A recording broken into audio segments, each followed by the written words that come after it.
Happy Monday, everyone.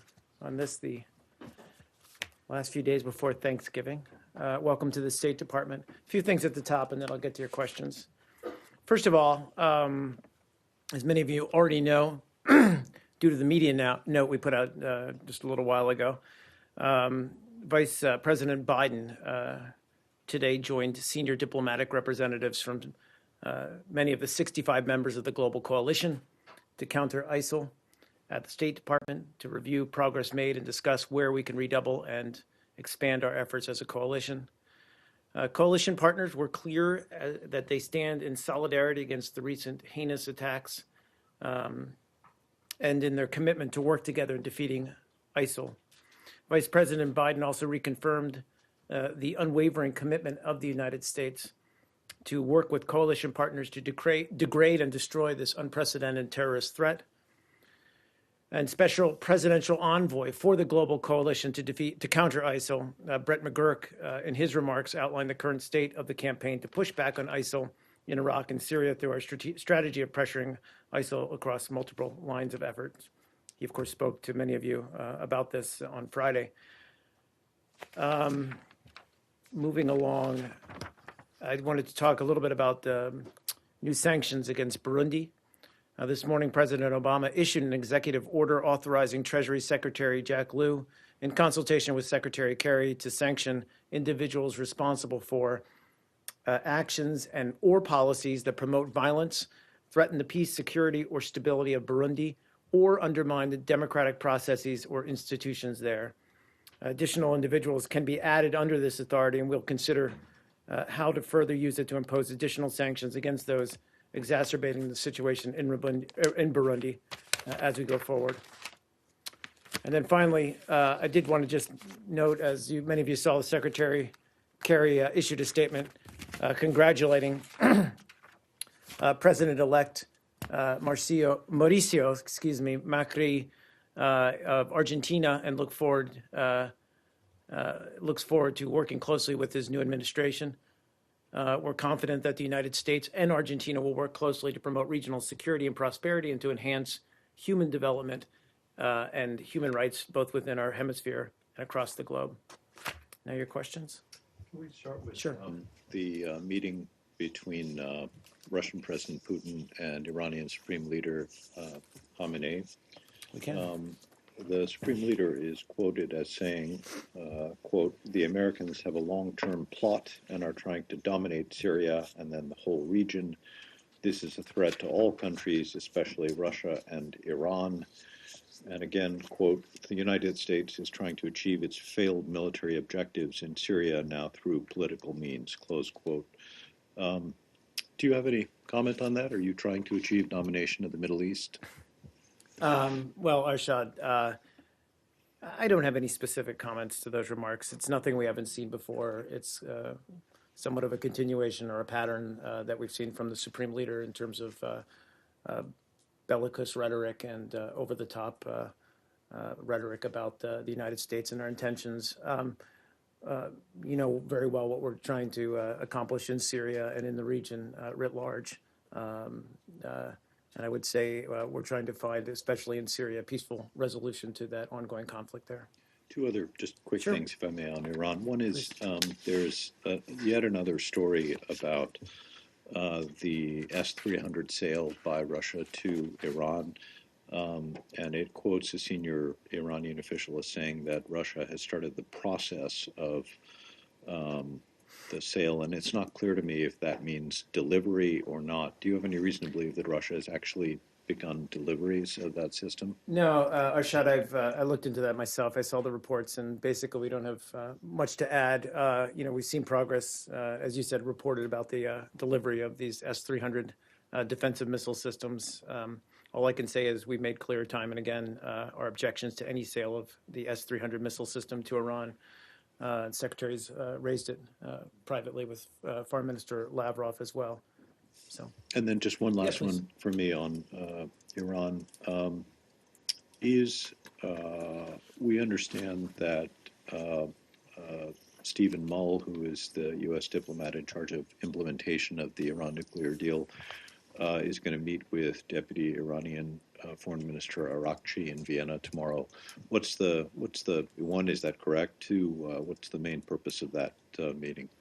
You know what? I'll have to take the question and find out. I'm not aware of that meeting. Please. Can we go back to your statement about Sure. the meeting the Vice President was having this morning? Is it fair to say that now there is a double line of efforts against ISIS, one effort against the core of the group in Syria and Iraq, and another one against its network, which is able to strike in Europe or in other countries? I mean, yes. I mean, I think it is fair to say that we've got to be able to do both in order to confront the threat it poses. Certainly, and we've talked a lot about this in the past couple weeks, but we've made progress, some progress on reducing the territory that it controls within northern Syria as well as Iraq. We've seen some advances, but we acknowledge that it's going to be a long struggle. And then we've also seen clearly that ISIL is carrying through on its intentions to carry out terrorist strikes in the heart of Europe. It's threatened the United States. It's threatened other places around the world. So that's a very real threat. The Secretary has spoken to this many times. The President's spoken to it. So we've got to be vigilant in that regard. And we've got to do more. We're already, especially with Europe, but all of our regional partners, we're already, in terms of intel sharing, in terms of cooperation, security cooperation, working quite closely. But we've got to look at ways we can augment that effort. It's hard, and it requires kind of it requires 24/7 vigilance and an attempt to disrupt these attacks before they take place. I mean, we saw inklings of this weekend in Brussels, where they clearly were acting on intel. Mark, please. On this point. Okay, you want to stay on this, or yeah, did you? On this very I'll point. go with him and then to you. I mean, today the president said that he's willing to basically lock hands with President Putin of Russia to fight ISIS. How will that translate practically on the ground? I mean, considering that maybe there's going to be some sort of special forces, American special forces sent into Syria. There's a lot of military activities by the Russians and so on. How will this, work together? Well, again, I wouldn't. Let's not get too far out in front of ourselves here. President's also been very clear that saying that we would welcome a genuine effort by Russia to carry out its airstrikes primarily against ISIL targets. Thus far we've seen mixed results, and certainly even before the Paris bombings, very little targeting of ISIL. We can all that remains to be seen. But I think the first bridge to cross is Russia on board and carrying out the preponderance, if not all, of its airstrikes against ISIL.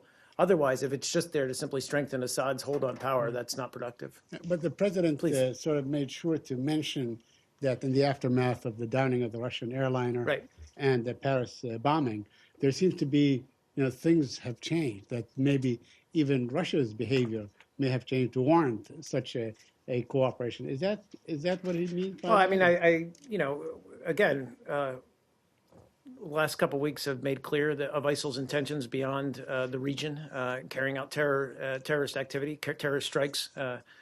Paris, again, we saw this weekend with the terror threat in Belgium raised to its highest level, in Brussels in particular. These are very real concerns, and I think everyone has felt it, including Russia with the downing of that airliner in Egypt. So, we all agreed, and coming out of Vienna last time, it was made clear once again, everyone agrees that ISIL is the ultimate enemy here. But you've got to also resolve the ongoing civil conflict carried out by Bashar al-Assad against his own people. That's got to be a piece of this as well. But that said, everybody of the stakeholders that are sat around that table in Vienna agree that ISIL has to be eliminated, destroyed, and degraded. My last question on this. Please. I mean, seeing that they all agree that the ultimate enemy is ISIL, and that it must be destroyed, not only depleted. its forces. What would prevent really a sort of the concerted kind of effort that ought to be there to defeat this enemy, by the French, by the British, by the United States, and by the Russians? You said indeed. what would be, I missed the Yeah, I mean, part. what would stop having some sort of a coherent, comprehensive plan by all these people? Sure. Whether it's intelligence sharing or Sure. even military strikes against this enemy. Yeah, I mean, look, say a lot of this is already happening. As we've said before, and we talked about last Friday, nearly 24 nations right now are contributing in some way to the actual military campaign against ISIL. They've carried out more than 8,000 airstrikes. 15 countries have deployed personnel to help train and equip local forces in Iraq in particular. There's 25 coalition partners who are helping to stabilize areas in Iraq that have been liberated from ISIL. So this is, the coalition's a year old. Everyone recognizes that everyone in it needs to do more. We need to look at where we've been successful and to augment those efforts and accelerate what we're doing, because the threat is real. Mark, Yeah, please, on Mr. Syria, news reports said today that Turkey has started already to establish its security zone on the border with Syria through Syrian militias and with the help of the United States. What can you say about that? I haven't seen those reports, Michelle. I'll take a look at them. We're going to continue to cooperate with Turkey in that part, especially along its border there that's still exposed to ISIL. It's the last remaining piece of Turkey's border that's exposed in such a way, and obviously Turkey has very real concerns about the security of its border. So we're working with them very closely on how to address that. I don't have anything specific in terms of operations, though. And talk regarding Secretary Kerry's trip to UAE, he's there in an effort to unite the Syrian opposition. How can UAE help in this regard, and how can Saudi Arabia do the same thing? Well, it takes, I think, a number of different partners, regional partners, to use their influence to help identify and really cultivate these groups together into a cohesive Syrian opposition. Certainly that was part of the discussion today. They also talked about other regional issues as well, not just Syria, but certainly Syria was a major topic. There was the trilateral discussion as well, which you may be referring to with Saudis as well. I think that's all part of, again, coming out of Vienna, trying to keep the momentum going, moving on what was agreed upon in Vienna, which is, the timeline towards a political process. And a key part of that is identifying, who among the Syrian opposition is representative of Syria, of the Syrian opposition, rather. And my last question, will Yes. the U.S. Be represented in the Syrian coalition meeting in Saudi Arabia next month? I didn't hear the first part of your question. I apologize. Will the U.S. send someone to represent it at this meeting?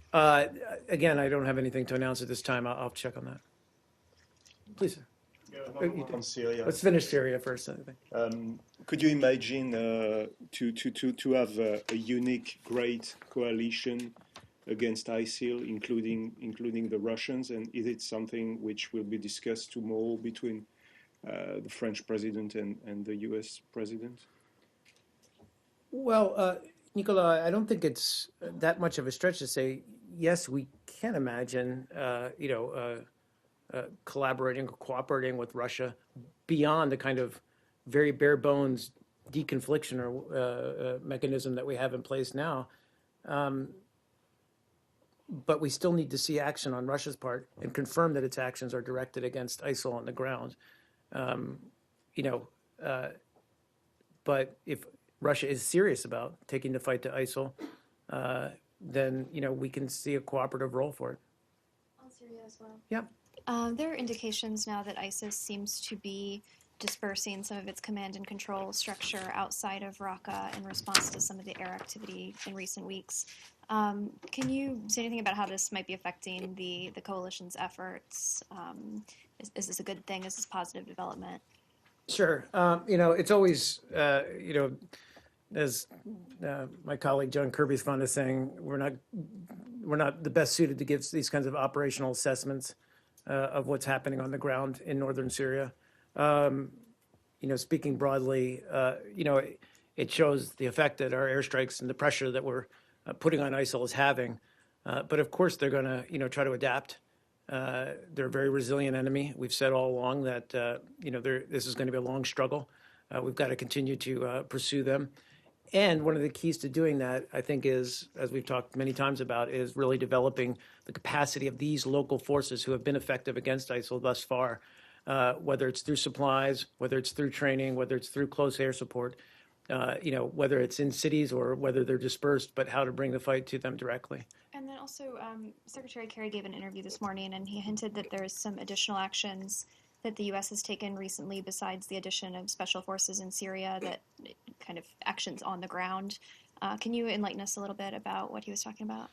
I'm not specifically sure what court you're... What he said specifically was the president, even in the last weeks before Paris took place, made major decisions to put additional people on the ground, special forces, and took additional steps, some of which I can't talk about online here, but he's already taken these steps.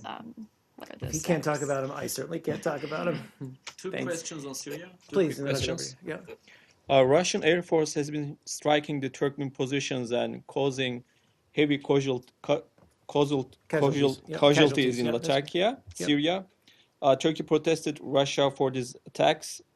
Are these attacks concerning for the State Department? I've not seen those reports specifically, so it's hard for me to address their credibility. I just would have to look. We believe that the Turkmen, we've said that many times, are actually an effective fighting force, one of those local fighting forces that we've been trying to support in taking the fight to ISIL. I just don't have any ground truth there. I apologize. Did Secretary Kerry make any phone calls with Turkish Foreign Minister Sinirlioğlu over the weekend about this issue? He did speak with the Turkish foreign minister on Friday, but I don't have any readout for you. I imagine they spoke broadly about efforts in Syria. I don't know if they specifically talked about that. Syria, yeah, Syria. Sure. The U.S. says Russia has not been focused on fighting ISIL. Russia says it has been focused on that, and one way to do that, Russia says, is by supporting the Syrian army.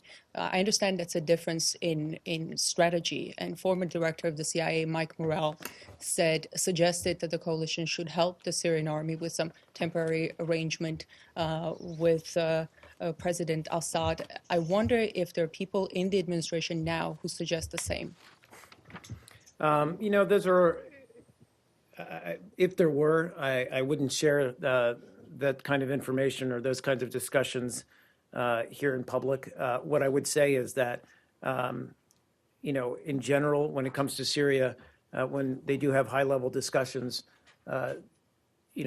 many different scenarios, many different options are put on the table. That's the way these things work. But if you're specifically talking about supporting the Assad regime, which, let's be clear, has carried out a 4.5-year brutal campaign against largely moderate Syrian opposition, and I said largely, it's hard to see them as a credible player in confronting ISIL. But let me pivot and just say what we want to do, working with Russia, working with Iran, working with other stakeholders in the region, is put in place as quickly as possible this political process that moves us to a transitional government so that everyone can focus all of their efforts on defeating ISIL on the ground. Speaking broadly about, you mentioned that it's a difference of opinion. Yeah, it is. I mean, that's an accurate assessment. Is that option being discussed in any way? I'm sorry, I didn't understand what you... Is that option being discussed in any way, supporting the Syrian army in the fight against ISIL? Not at this time. One more. As we know, President Obama has ordered an investigation into allegations that Pentagon reports on ISIL were altered to support the administration's policy. Could it be that the U.S. intelligence reports on what Russia has been doing in the fight against ISIL were also tainted by politics? I can't speak to that. All I can say is that, we're very transparent as a government, I think, in addressing questions about the accuracy of the intelligence that we're getting. that's standard. We all have inspector generals, including the State Department, who can look at some of these issues. That's what they exist to do. And they run independently of the departments that they over which they have purview. That's part of their function. So they'll look at all these issues. With regard to your question about whether that would also be true against intelligence or information assessments that we've had against Russia, I haven't seen any of those allegations made. Former director of the Defense Intelligence Agency, Michael Flynn, said that his agency's intelligence on ISIL from 3 years ago was ignored by the administration because it did not fit the narrative.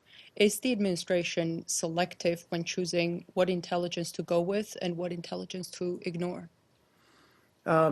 Again, those are comments by one individual. I think there's a process underway to look at the credibility of those allegations. So I won't speak to it any further from here. Why has the president launched last this? question, sure. Just on one, yes. Yeah. Why has the president launched this investigation?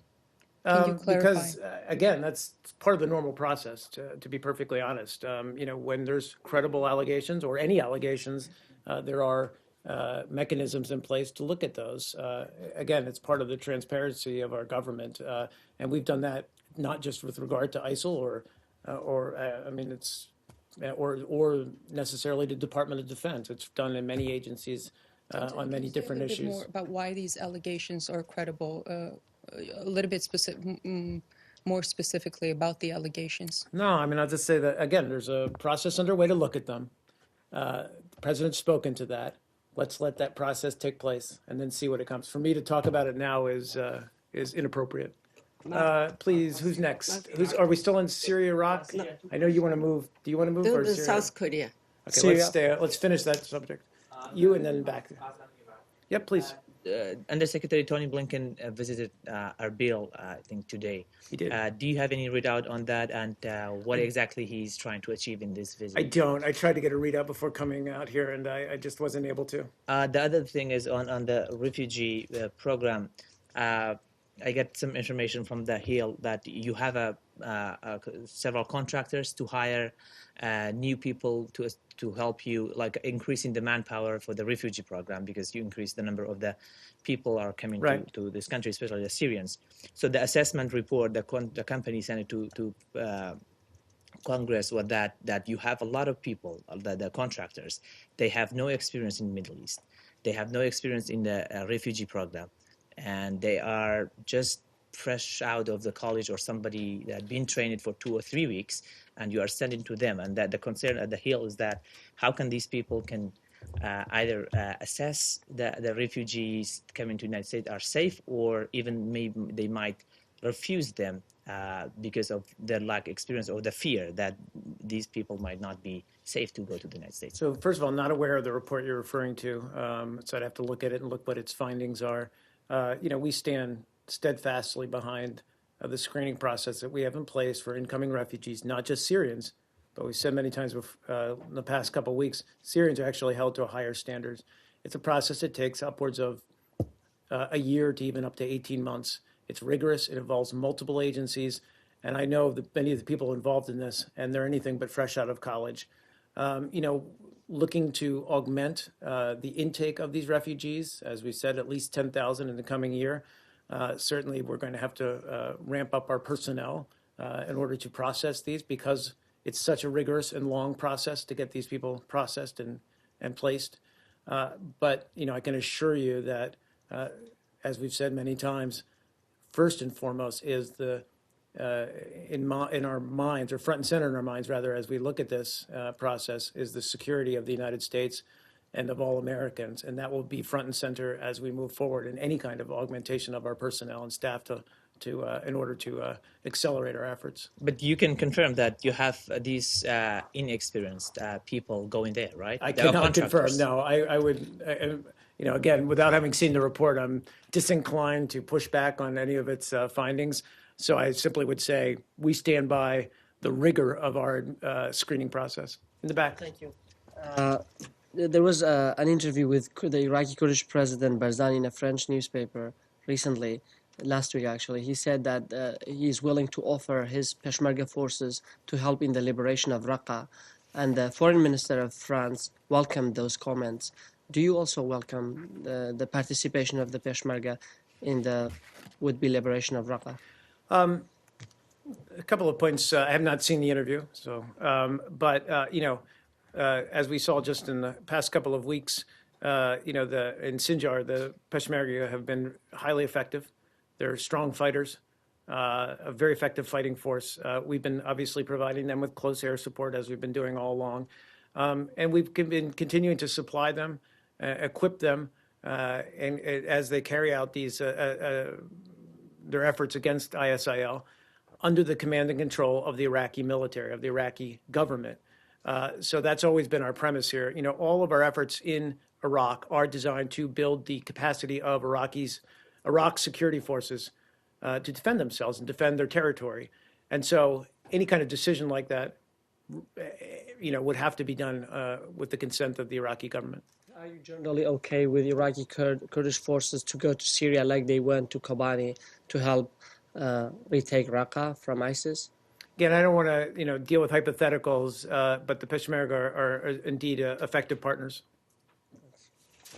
Are we switching? If we're switching, I have to go to. Are you still in Syria? Or? Yeah, I was sick to the plenary meeting. May I? On Syria? The plenary meeting, yeah. Okay.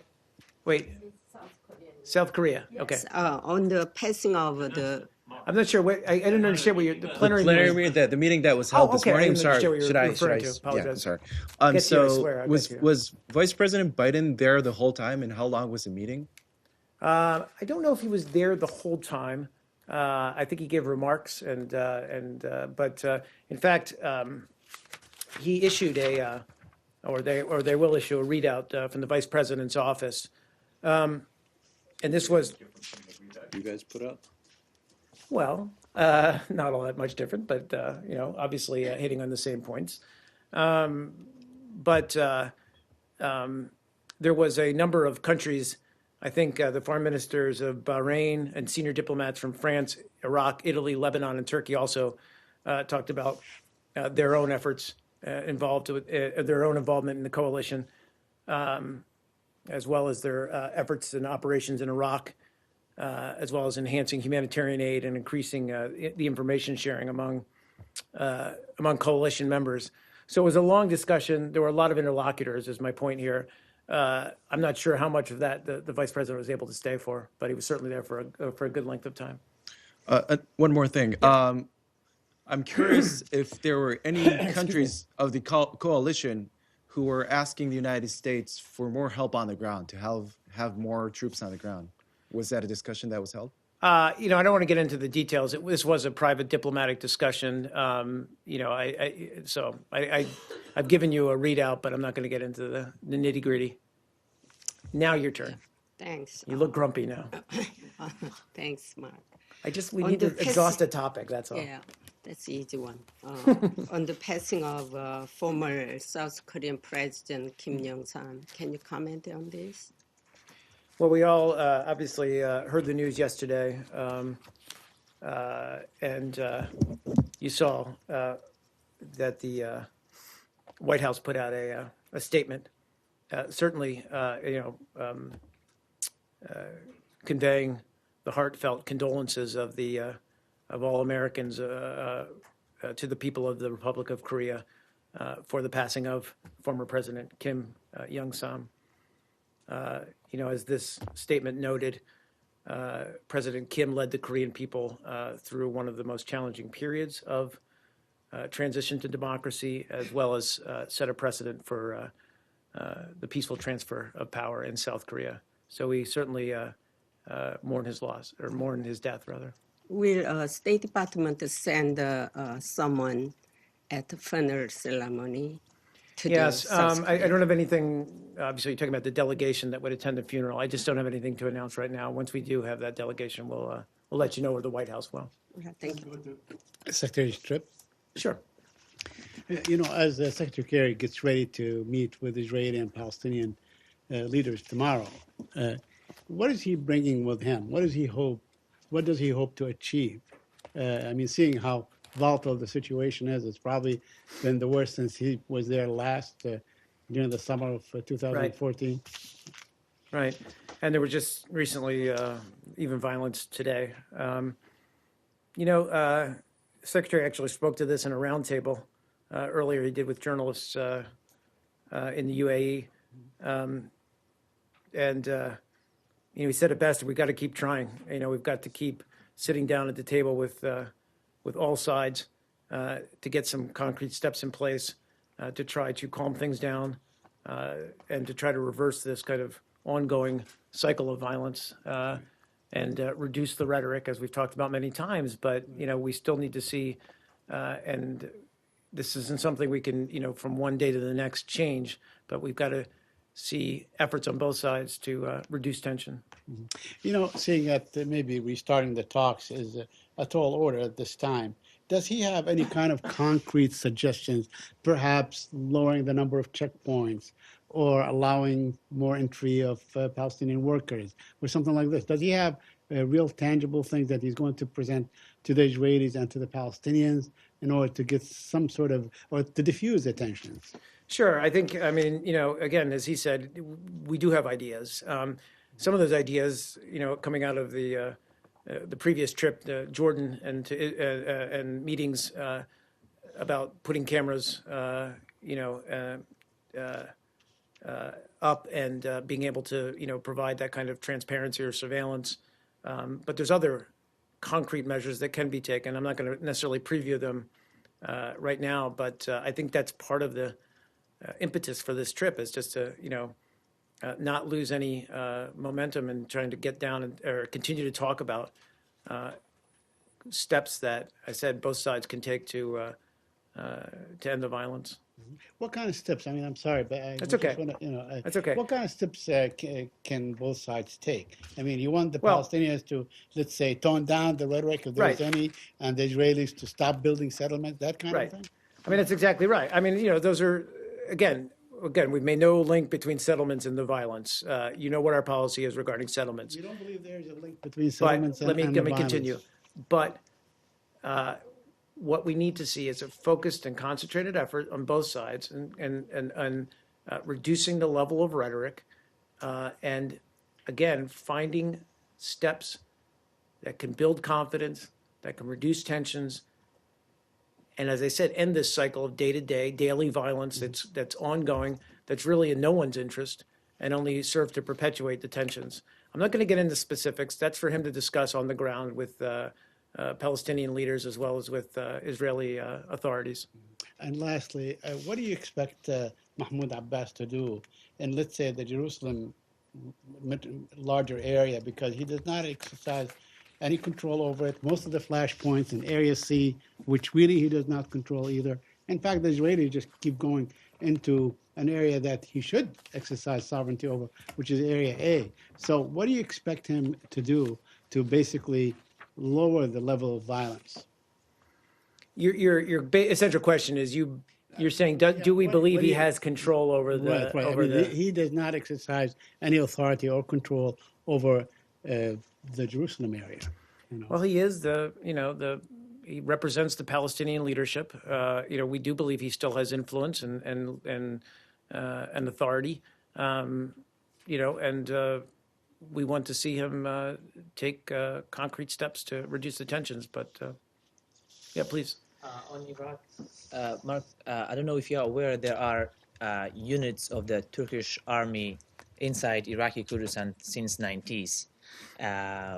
It had been there. So there were some rumors that these units were mobilized last week toward Mosul and Tal Afar and Sinjar, other area, and they were kind of a fear because in Sinjar you have Peshmerga and you have YPG and other forces, and they have sensitivity with the Turkish army. In any case of scenario, if that's true, would you do you think this is a good idea for the Turkish army, not the Turkish air power, to participate like a ground forces to retake Mosul or to participate in taking Tal Afar and other areas?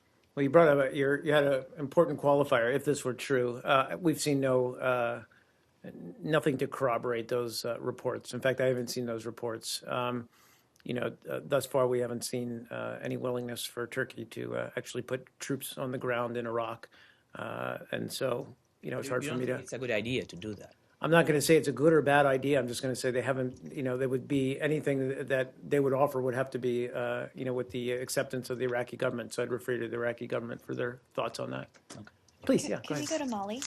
Yeah, I'll On get to you next. Friday, the State Department is still looking into accounting for American citizens who may have been in the hotel at the time of the attack. Can you now say that beyond the one American death that we're aware of, that there were no other American casualties or injuries?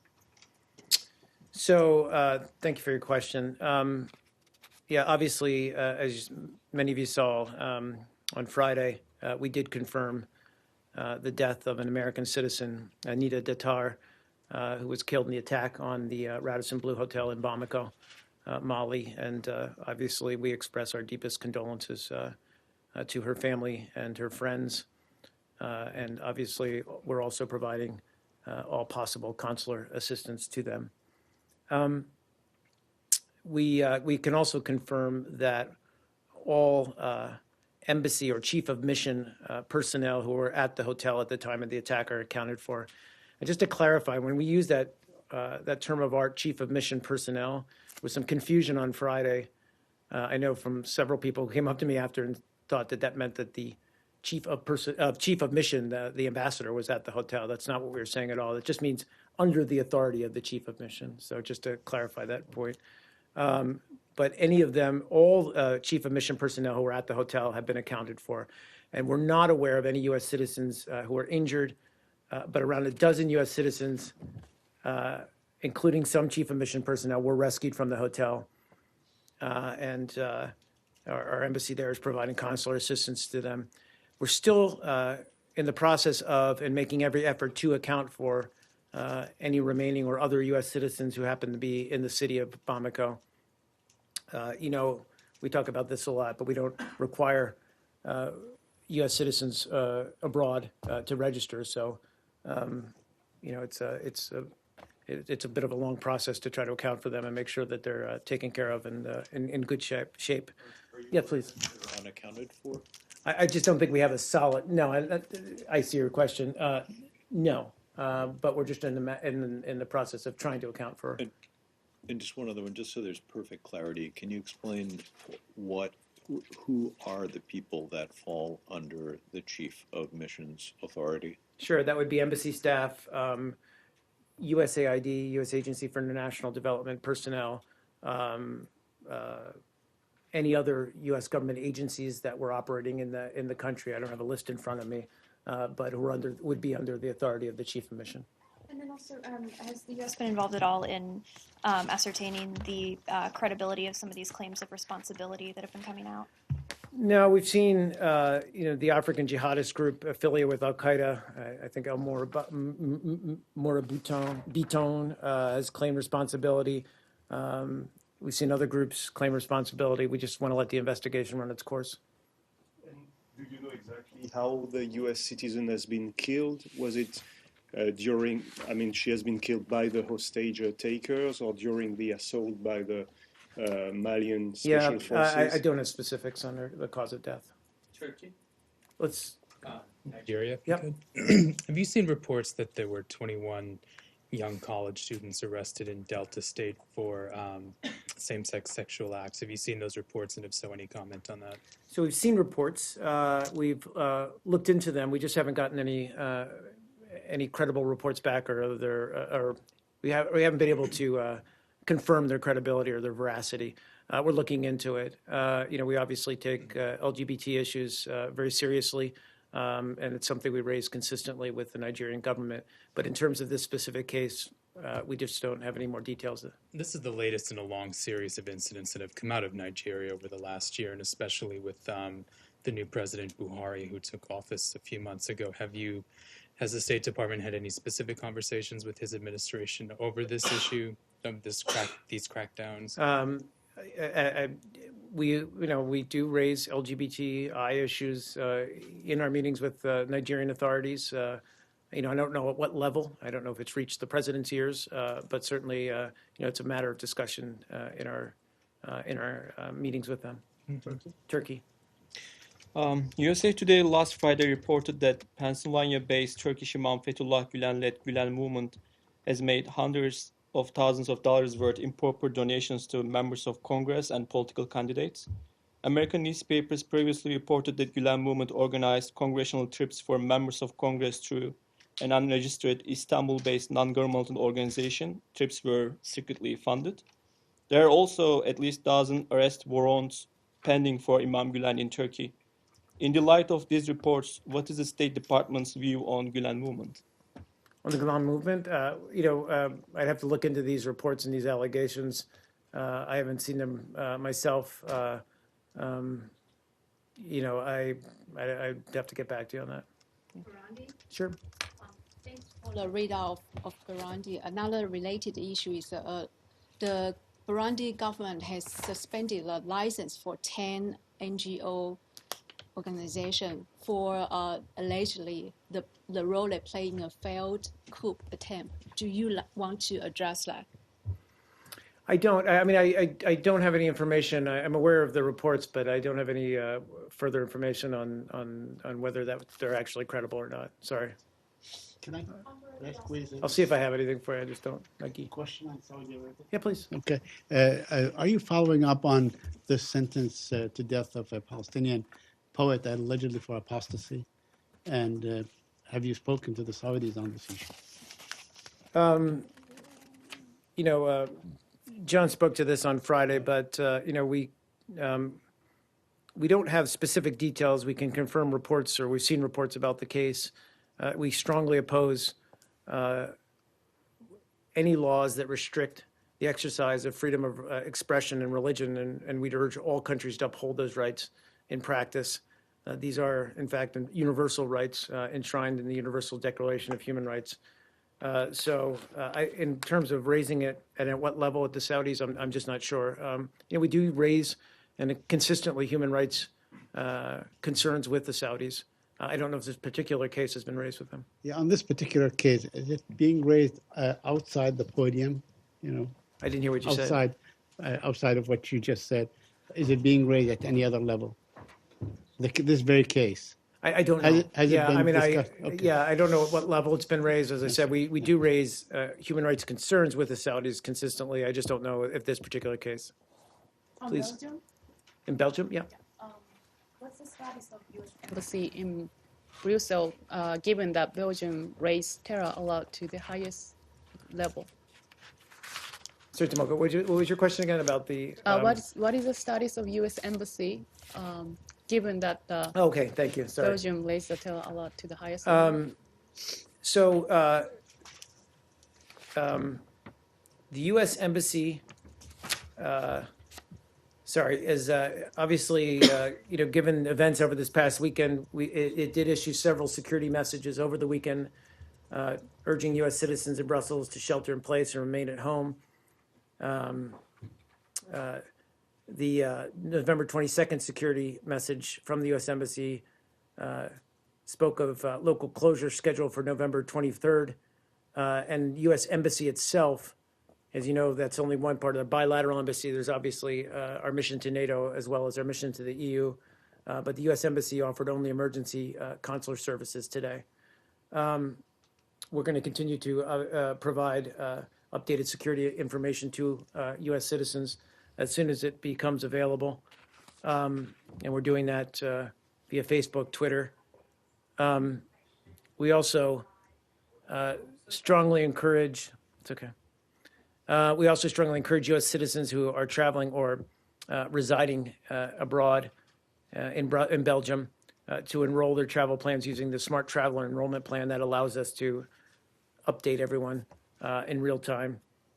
The Tri-Mission, so again, those three different missions in Brussels, NATO, EU, as well as the Bilat, are currently working with reduced staff. So non-essential consular services have been postponed, and the embassy is in the process of notifying applicants who have appointments tomorrow whether those will be postponed. As to when I came out here, we still don't know about tomorrow what the decision will be. So that's about it. Thank you. Go away. No, sure. Please, you and then Matt. Mark, A group of Republican lawmakers have written a letter to Secretary Kerry expressing concern about the implementation of the JCPOA, and they are saying that it could conflict with existing federal law regarding commercial activity with Iran. Have you seen this letter, and does the State Department have any reaction? I haven't seen the letter, and I frankly haven't heard about the letter. Certainly, as with any congressional letter, we'll obviously respond to it as quickly as we can. So I don't know what it specifically alleges in terms of. They're expressing concern that the implementation of the JCPOA conflicts with existing federal law regarding commercial activity with Iran, and then they cite some examples. Sure. I'd have to I'd have to look at it. In terms of what I can generally talk to you about in terms of U.S. companies' involvement, prior to implementation day, non-U.S. companies and individuals would not be subject to sanctions solely on the basis of engaging in conversations or exploratory discussions regarding any potential business opportunities. But that's non-U.S. companies. So I don't know if they're specifically speaking about U.S. companies. More generally speaking, it's not our policy to stand in the way of any legitimate business activities, and we view the JCPOA as designed to expand the scope of permissible business activity through sanctions relief in exchange for Iran's full compliance with the requirements of the JCPOA. So, please. Can I ask about one more piece of congressional correspondence, which is this letter from Senator Grassley to Secretary Kerry asking for an explanation about the handling of a 2011 sex solicitation case involving a U.S. ambassador. Do you have any response to that letter? I'm aware of the case. I think we just got the letter today, so we'll respond and we'll let you know what we respond with. Please, Matt. Sorry, I was that's late. okay. No worries. And I understand that you talked briefly, or you were asked about these latest attacks in Israel, in the West Bank and in Israel. Yeah, essentially was the Secretary spoke to it in his roundtable. I don't want to ask okay. specifically about these attacks, but it has come to the notice of some people that both when the president and the vice president spoke about American victims of terrorism last week, they mentioned the Americans who died in Mali and in Paris, but didn't mention the American who died in the West Bank. And I'm not asking you to, the White House is the place to ask about why that happened or why they said what they said. But I'm just wondering, in the administration, more broadly, does it regard these acts, all of these acts, as terrorism? And if so, does it have a? Do you have a different? Are there different kinds? Does the administration believe there are different kinds of terrorism? No, I don't think so. You're speaking about the death of Ezra Schwartz, and John spoke about it from the podium on Friday, and I know the Secretary Kerry did reach out to his family personally today. Look, So you believe that? So the administration believes I don't necessarily that the want to attacks parse that out killed all three of these people are the same. There's no difference between one terrorist attack and another attack. Again, I don't want to necessarily parse out the definition of terrorism, but yes, I think we would view them as terrorist attacks. Okay, all of them, and the same. There are none that are any less bad than others. Again, if you're speaking about the attack that took his life in Israel, as well as in the attacks ISIL carried out in Paris, and as well as the terrorist attacks in Mali, you see them as the same. I mean, not yes, obviously they're not the same, but right. Circumstances are different, but yes. Thank you. Thanks.